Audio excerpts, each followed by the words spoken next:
bad record, is it, really? It would be worse. Yeah, you'd be proud of it. Much As you say so, that's all right then, that's great. But the evidence shows it, that's the point. I'm sorry. Well, I'd love to hear the evidence. Well, go and look for it. Sorry. It's out there. Again, you're not in the House of Commons now. Please conduct yourself with some decorum.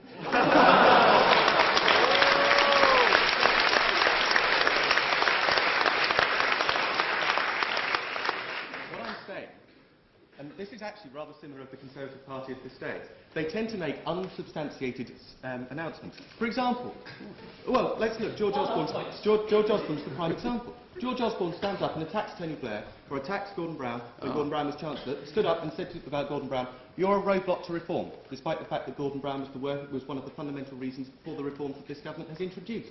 He stood up and makes unsubstantiated claims, saying, without any evidence. Now, I'm going to move to my evidence. When you want to undermine us, then you must turn to evidence too.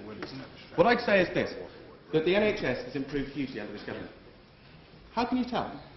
Well, you can tell from the fact that there are fewer people on waiting lists, where waiting is almost an irrelevance.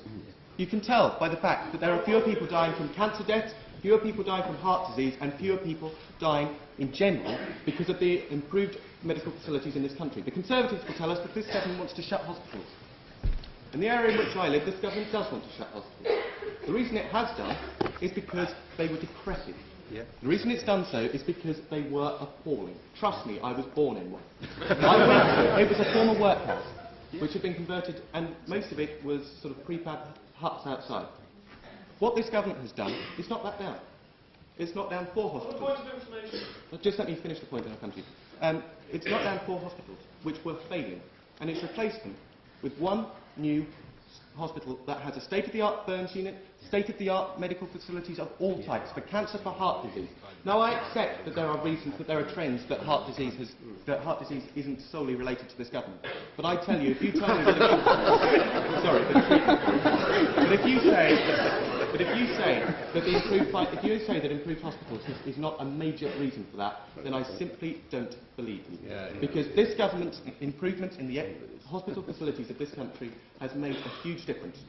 Now, it might not cut some of the academic debates that we can have. It might, but if you talk to real people on the streets, people who are alive, who would not be if it were not for this government and its increased expenditure, they will tell you that that is money well spent, they will tell you that that's not incompetence, and they will tell you that's a reason to be proud of this government. If we look at education, I want to tell, politics is ultimately always personal, and I want to tell you a personal story. Point of information. Sorry, I need to move on because otherwise I'm going to run long. If I turn to education, I want to tell you a personal story. When I was, back in 1999, when I was a little 11-year-old, dressed in my new school blazer, heading off to my first day at my new school, my local comprehensive school, I should add, I turned up, walked in through the front door, and the sight, when I think back on it, shocks me now. We had science laboratories that didn't work. We had no gas taps and gas labs. Science experiments tended to be a teacher performing it at the front of the room.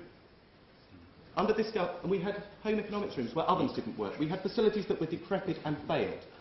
What we now have, what that school now has, is a state-of-the-art facility. It has, whereas once it was, where its results have gone up as well. They have state-of-the-art facilities. I'm struggling to think of the correct word for what I want to say. But they have, the entire system has improved, and so have results. That's delivering for real people in this country. Yes? Well, have you got more science teachers? There's an emphasis on facilities and on spending and on statistics collection rather than on real, personal, and you said you were giving a personal story, improvements. This is the central problem with this government, is it focuses on money, cash injections, and not on good management. No, what it focuses on is...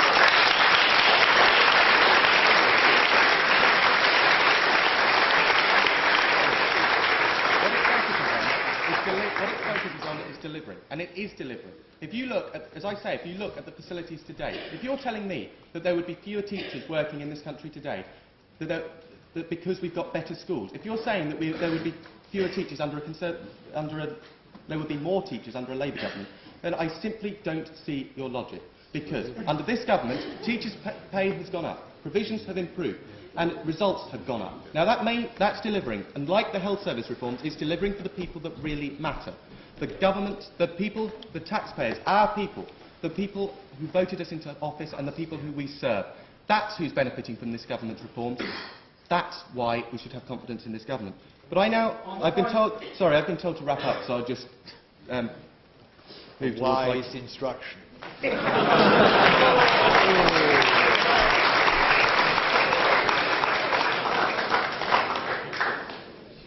So, we've delivered on the health service. We've delivered in education. We've delivered on the priorities that matter for the real people of this country. We've dragged 2.1 million pensioners out of poverty. We've dragged 2 million children out of poverty. That's real difference. It's real difference to real people. That's where this government has succeeded. We have a vision. They don't. We know what we're fighting for, and we know who we're fighting for. They don't. We are succeeding where they failed. And we have conviction, and for that reason, you should have confidence in us. And I urge you to oppose this motion. Thank you.